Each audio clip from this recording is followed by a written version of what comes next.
businesses with support and services to help them grow and bloom. The time by Sagicor Bank is 7 o'clock.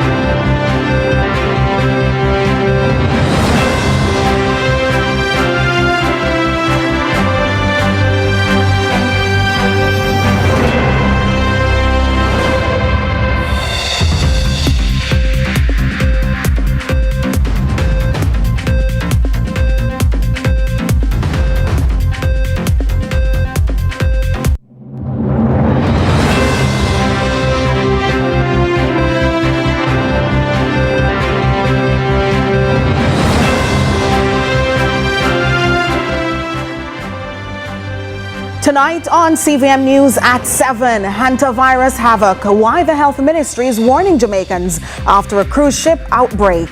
Wildlife recklessness, caution for Jamaicans trading in endangered animals. And where the water there? St. James residents demonstrate against the lack of piped water. Later in Small Bay's Big Dreams, fresh beats, the story of a shoe store. And in sports, Waterhouse clinch playoff berth with victory over Chapelton.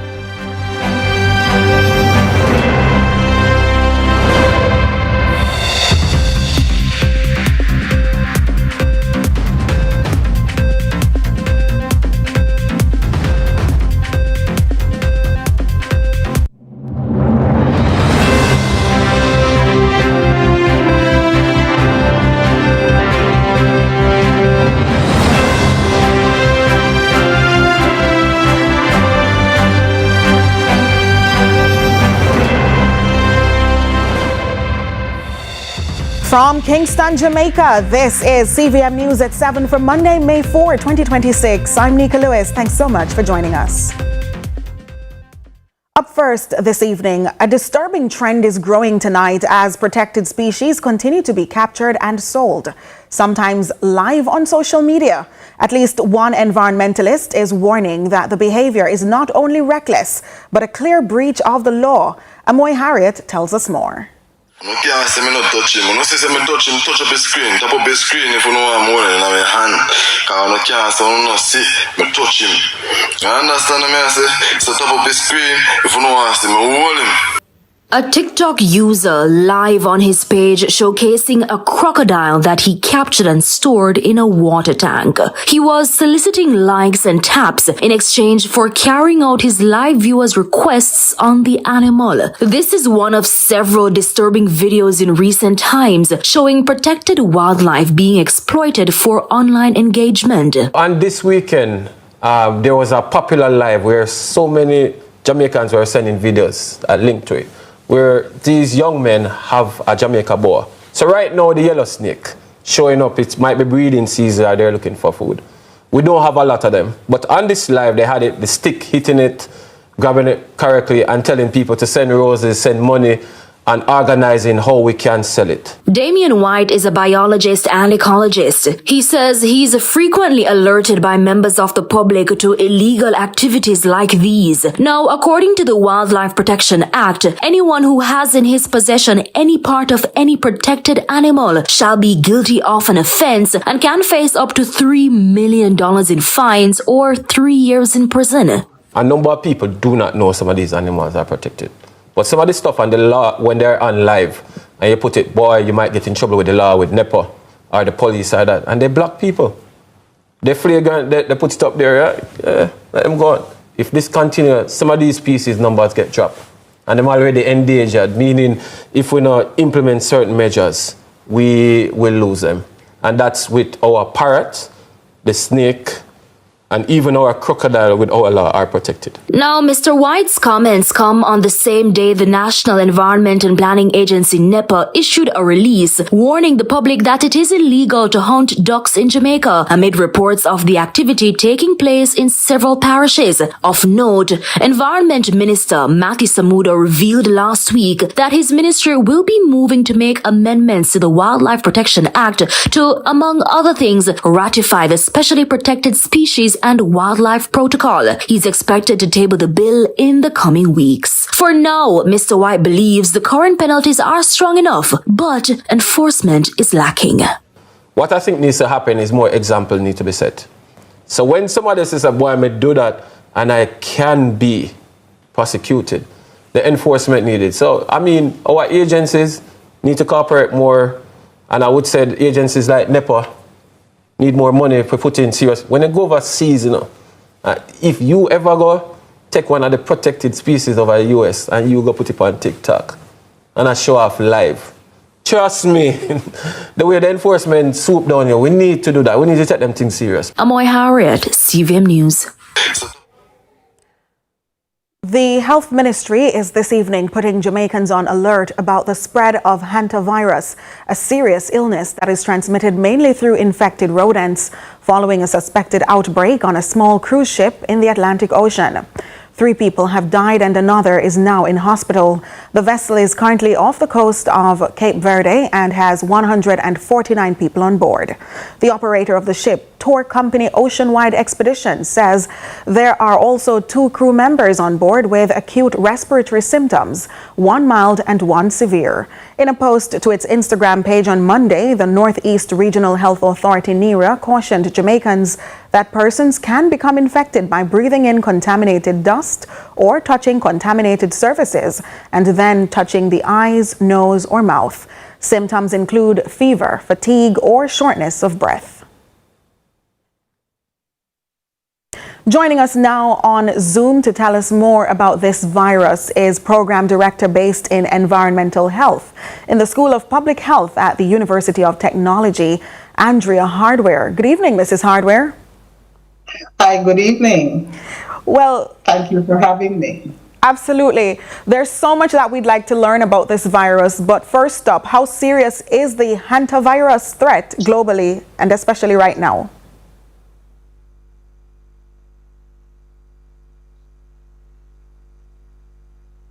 Mrs. Hardware? Okay.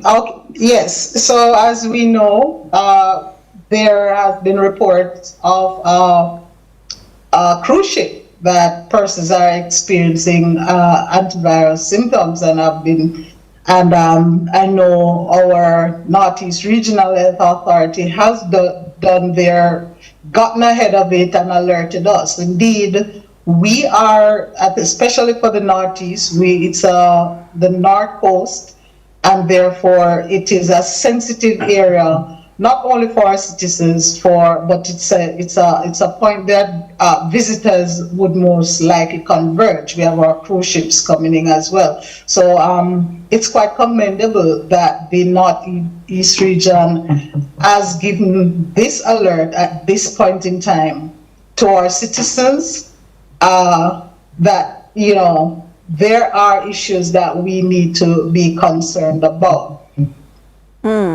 So you did mention that there are issues to be concerned about, and that is despite not having any confirmed local cases. So Go ahead, please. Preemptive concern, that is, because we don't have any of our own. How do we handle this concern? All right. They have gone ahead and been proactive.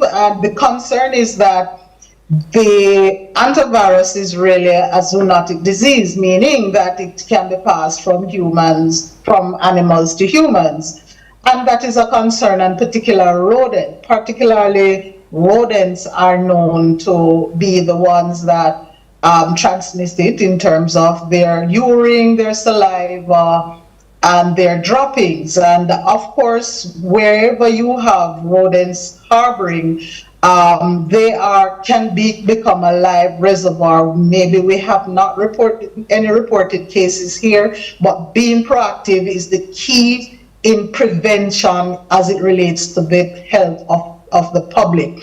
And so what we are concerned about is the hantavirus being spread by or becoming available or infected in the local population of our rodents. We have our own share of rodents, and of course we would most definitely want to be proactive in terms of sanitation. Remember, rodents need arborage, they need somewhere to eat, they need somewhere to nest, and of course they would most definitely you'd want to make sure that the preventative measures in terms of sanitation, removal of the solid waste that may accumulate on the roads, how we package our garbage, and most of all, even workers who may have to come in contact, not only solid waste workers, but individuals, especially those who work in probably housekeeping or who have to come across, or work in stores, who may have to come across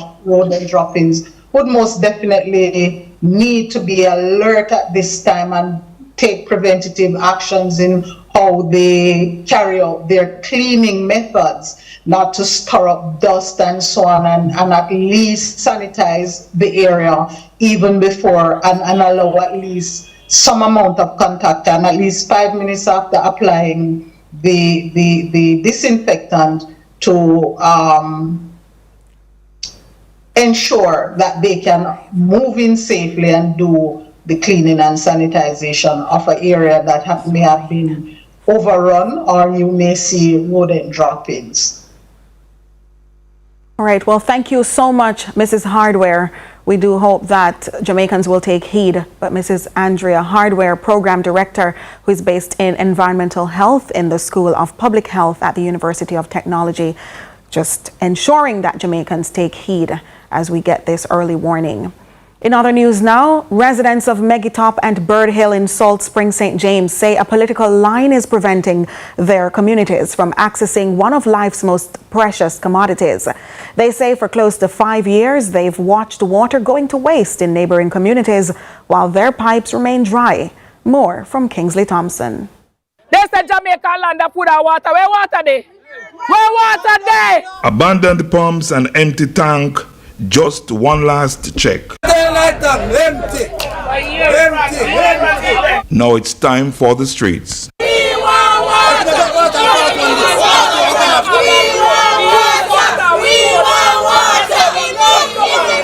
These are residents of Bird Hill and Megitop in Salt Spring, St. James. They are protesting the lack of water in their communities. Read what it say. Read what it say. Can't get no water and the pump house in a tank lane. Water Commission needs to do better. Them run pipe from a big road, come up, and now we can't get no water. See my residents here. Pick the clothes to wash gas school, leave in school, no water no out there. Clothes are fidel like much, school are fidel like much there. It's long overdue. It cannot keep going on. It has to stop. It must come to a stop. We need the water everywhere, but here not have no water. And they're not coming up here to fill one drum. It have to be 3 drums or more. It's enough. It is enough. At 2026, at time for people stop bathing a bath pan. Enough is enough. They say it's close to 5 years since they've had water in their pipes, and life is like a living hell. 5 years, 5 years, 5. 5. See there, 5 finger. We're tired. Right now we need water. We need it right now more than ever. The people them are sick out. We have to carry them to hospital right now. Sometimes the doctor them say the people dehydrated. We need water, so we need water. Sylvan Reed is a PNP caretaker for the Salt Spring Division. He believes it is politically motivated. Of course, everybody know Megitop is predominantly PNP era. Flower Hill is predominantly JLP era. And those are the areas that are getting water once the Jamaica Labour Party is in power. When we are there, you don't do that because people need water. Deputy Superintendent of Police Roderick Reed, on his first day out as operations officer for the St. James Division, kept a watchful eye on things. We have addressed them. We have also spoke with the councillor for the area as also the caretaker, and we are trying to see how amicably we can deal with this issue. in having the residents having that commodity. Still tonight, there are more questions than answers. So we want to know why Flower Hill can have water, Butterworth can have water, but this area cannot have any water. So it doesn't make any sense. From Montego Bay, Kingsley Thompson reporting for CVM News. Still out west, Member of Parliament for Western Westmoreland Ian Hales is calling on the government to carry out immediate road repairs to roadways across his constituency, which he says have been in a deplorable state. The MP told CVM News that many of the roads across Western Westmoreland are decorated with large potholes, and whenever it rains, they are similar to riverbeds. In the parish of Westmoreland, we are known to have some of the most beautiful rivers across the country. We have a lot of rivers here in Westmoreland. But in the middle of the roadway, as we speak, there's a lot of riverbed because we have not been able to receive funds from government to fix the potholes in Westmoreland. And they're not potholes anymore, they're riverbed right across the length and breadth of Western Westmoreland and the parish of Westmoreland. Though, we don't find some money give it down here to fix some of the road them now. We can't continue like this anymore. We can't continue. We got to river and we swim a river and we have to, no mind sharp, we soon start swim in the middle of the roadway as we speak now. We'll have more news at 7 after the break.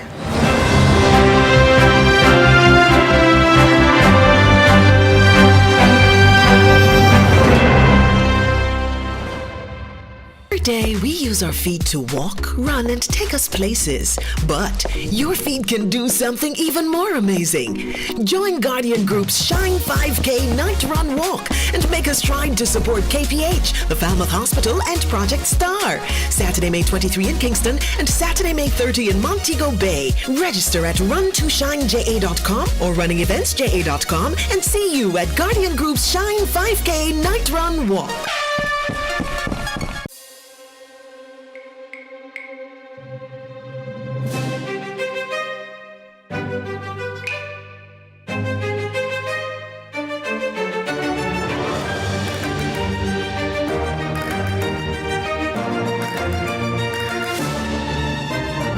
Finally said yes to onion rings. Now it's your turn to say yes to the onion ring zinger from KFC. KFC, it's finger licking good. Hey, what I want? Hi, I am Candy Pang.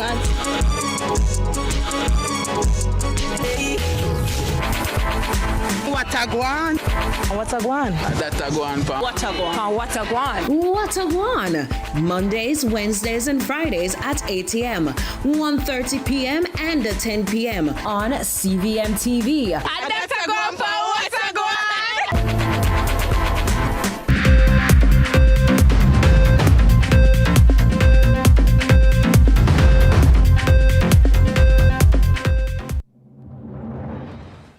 Thanks so much for staying with us. As Child Month gets underway, renewed concern is being raised about the safety and well-being of Jamaica's children. A candlelight vigil and wreath-laying ceremony was held at the Secret Gardens downtown Kingston recently, honoring children who have lost their lives to violence. Akeem Orit reports. A sea of candlelight flickering in quiet remembrance, each flame representing a child lost to violence, each name a life cut short. As Jamaica observes Child Month, the numbers behind the emotion are sobering. According to international child protection data, up to 76% of Jamaican children aged 1 to 14 experience violent forms of discipline in the home, a statistic that continues to raise concern among child advocates. Against that backdrop, Kingston Mayor Andrew Swaby says the country must confront the human cost behind the statistics. Too many of our children are facing silent battles, struggles with trauma, fear, neglect, and emotional pain. Too often, these unseen challenges end in devastating loss. We must ask ourselves, are we listening enough? Are we creating safe space where our children feel seen, heard, and valued? The mayor is urging communities, schools and families to strengthen systems of protection to ensure children are kept safe and supported. We must confront the violence, neglect and social challenges that place them at risk. And we must build communities where every child knows they matter, where every child feels safe, and where every child has the opportunity to thrive. In the meantime, State Minister in the Ministry of Local Government, Delroy Williams, has joined the call for stronger protection measures, adding the issue must remain central to national governance and community development. He says tackling violence against children requires sustained attention and responsibility at all levels. We have to confront it, and we have to challenge it, and we have to resolve it. It takes time, as we are aware, because we have been here for years, and we are still confronted with the issue. Mr. Williams also stressed the need for safe spaces where children can express their feelings, noting that national recovery must include emotional support and open dialogue. So our children must be comfortable in communicating the issues they have, the experiences they're having. It's not easy for us to ask children to communicate negative experiences. And therefore, if we don't provide the spaces and the environment in which they are comfortable to communicate that, then we are going to also have an issue or a barrier towards resolving the problem. It's a huge problem, and it's a problem that we are up to. We will not relent. We will continue as a society to confront the problem until the day we solve it as a nation. The KCMC Child Month Candlelight Vigil and Wreath Laying Ceremony was held at the Secret Garden in downtown Kingston, standing as both a memorial and a warning. Akeem Aret for CVM News. Hours of cleaning Sunday by the KSAMC along a popular downtown Kingston stretch has not only left vendors and shoppers pleased, but also with more space to trade. Beckford Street buzzed with a fresh kind of excitement and appeal Sunday after cleaning crews from the Kingston and St. Andrew Municipal Corporation descended on the vending space. Kingston's Mayor Andrew Swaby led the charge that left vendors excited and grateful. Well, 3 weeks ago, we would have given notice to the vendors on Beckford Street that we are coming in to wash down the area and make a proper assessment of what are some of the things that should be done. Today, we had JPS here who did an assessment of the light situation, and they'll be coming back during the week to rectify that problem. The NWC will be here in a few hours' time to deal with the whole issue of switch, because we have continue to have a perennial problem downtown, and I understand the concerns of the vendors, and we are trying to see how best we can alleviate those concerns. Oh, it's a good look, because as I said, our problem was we didn't know that was going to get the opportunity to set back in our table and so forth. So that was an issue. So now we get to understand that it's just a cleaning up campaign before Labor Day. We're quite happy because we want the place to be clean. So you're pleased with it? Yes, we are. 3 brothers used to sell here. So how long have you been selling here? I'm 40 years when they are town. And normal things, so we go through all procedure. The thing that I did upset over is I thought it was a removal for all vendors to get rid of it for the street. But when I get the full understanding when I look up this morning, I'm quite happy with it. What's the full understanding? No, I'm saying as you were, back as you were. It's just a clean up drive. I mark out the street and we can go back to normal. So I'm happy because I didn't get mad, but I like. Piles of plastic, bottles, bags, and paper left behind from their trade gave the city an itch, now disappearing before the high-pressure scrub. Focused efforts under the mayor's Cleaner City campaign. We have also extended a little space out a little bit more because we have heard the concerns of the vendors, and I'm appealing to them. Now that I have given in to a little extension, we need to have the roadway clear. We need to make sure that in the middle of the road, there's no tarpaulin in the middle of the road. We need to allow for vehicular traffic can move anytime. God forbid anything can happen at any time, and the police, the fire, or anyone themselves might need free access. He's pushing to restore law and order to the often chaotic commercial stretch. With more space comes greater responsibility and the mayor's latest charge. So there are about 150 to 200 vendors that are in this space, registered vendors. I am asking you, and I will go even further to say, we are telling you, just stay within the lines that is allotted to you. We want to make sure that we protect your safety, we protect your goods, and we have orderly operations here where your patrons, your clients can come and purchase things from you.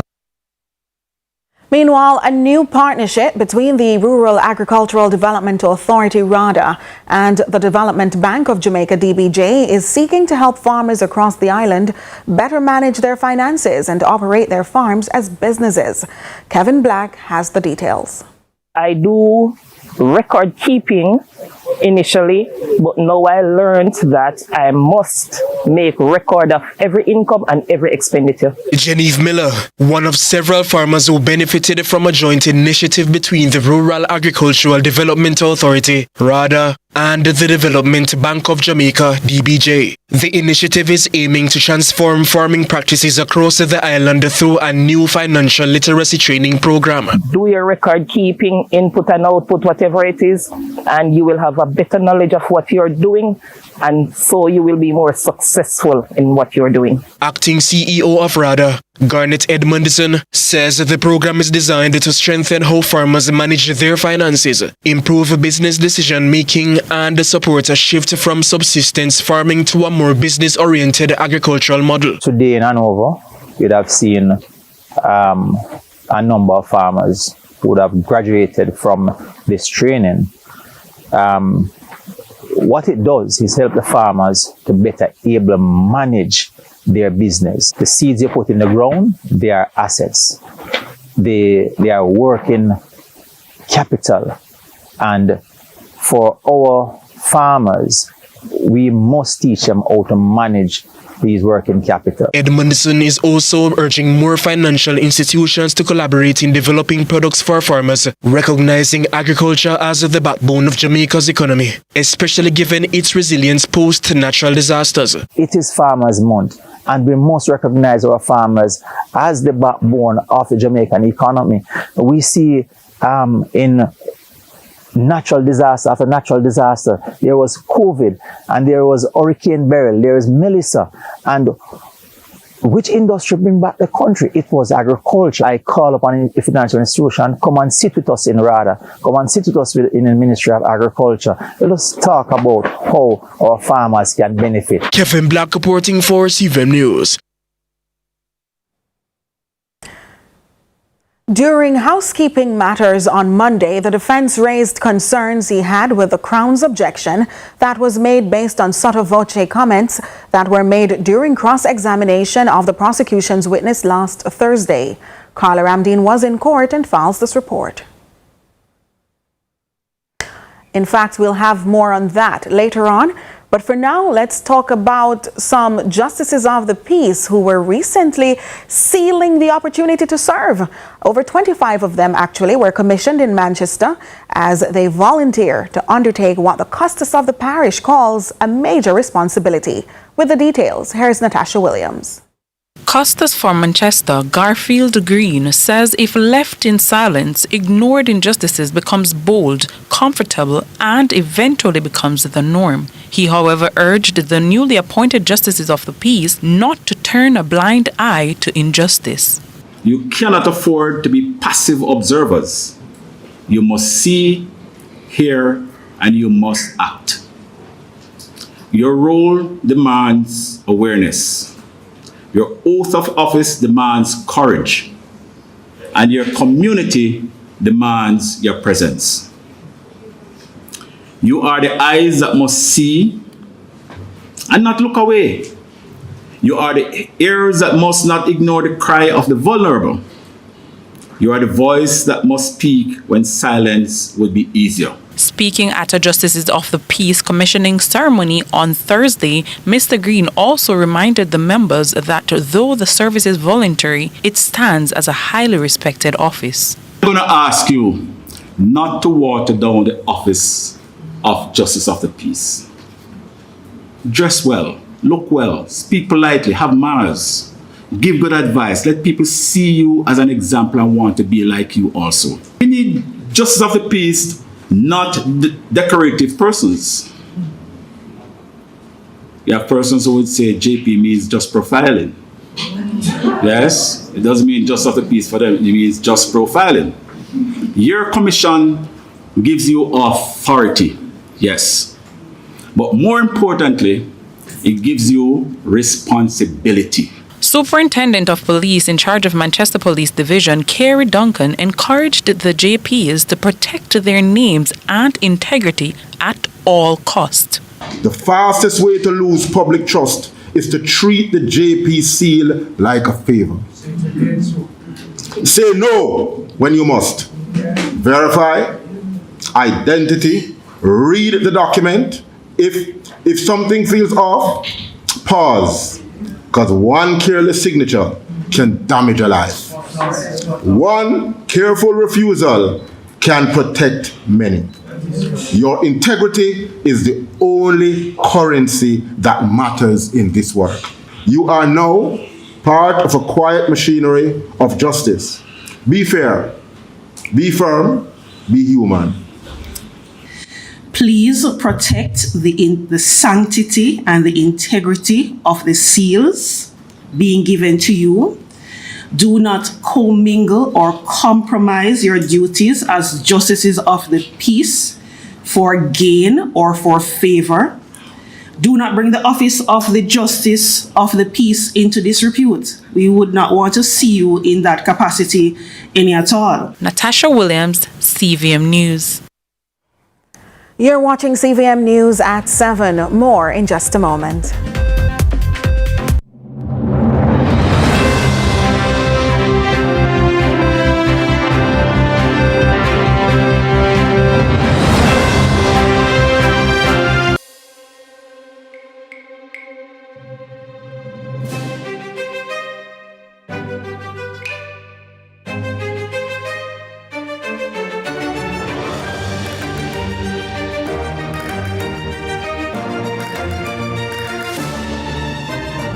Finally said yes to onion rings. Now it's your turn to say yes to the onion ring zinger from KFC. KFC, it's finger licking good. I'm me the stylist, no scam and style me. From the market to the farm to the office, money talk is everywhere. Tune in to Leads From Access Financial Services. Are nonsense. The Bank of Jamaica brings you common sense with BOJ, real stories, real laughs, and real lessons to help you protect, grow, and manage your money. Mattress savings. At least my mattress. You charge me to sleep on it. Partner plan. Remember last year we needed our payouts early? But Miss Pam gave it to her cousin first. Or a sketchy loan flyer. Electrifying deals. See why making the right financial choices is pure common sense. Brought to you by Bank of Jamaica, empowering everyday Jamaicans one episode at a time. Grandpa, it's 2026. You can't keep hiding all your money in every single pocket forever.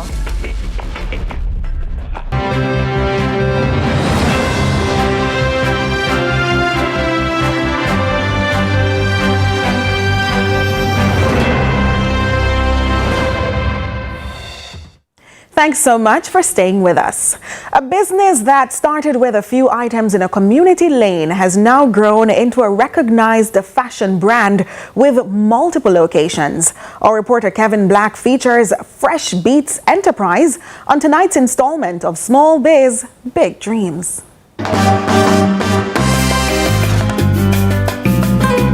This time on Small Biz, Big Dreams, we head to Portmore, where you can get some fresh beats to sport more. This is Small Biz, Big Dreams. For 25 years, Fabian Byfield has been building Fresh Beats Enterprise, a business that started in a small community and has since expanded into multiple store locations. Byfield says the journey began after he was inspired while watching a movie, pushing him to take a chance on entrepreneurship. How did we get here?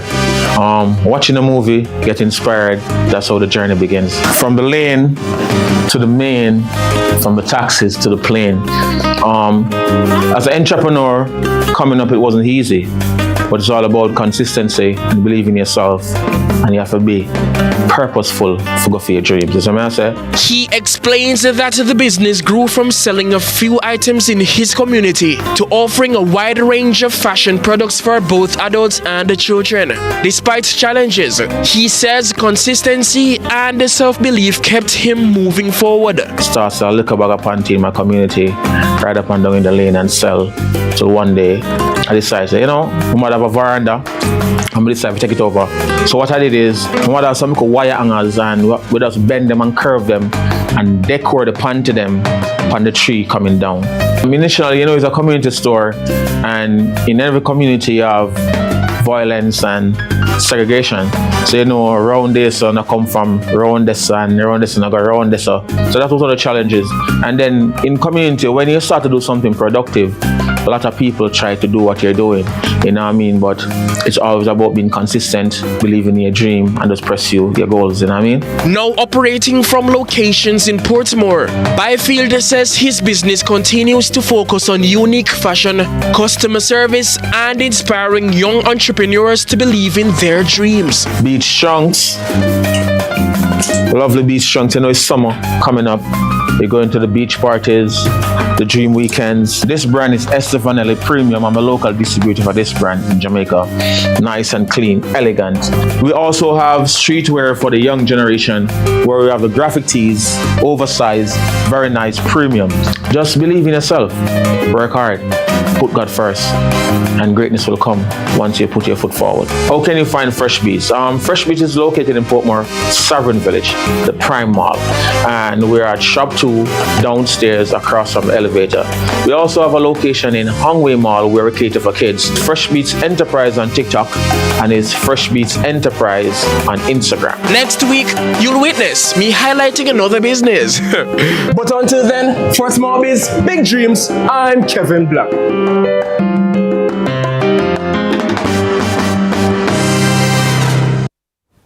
We now turn to regional and international news with Marshall Hazley. We begin with news in the region. Residents from St. Joseph in Barbados are facing ongoing water outages, with several districts reporting disruptions to their supply.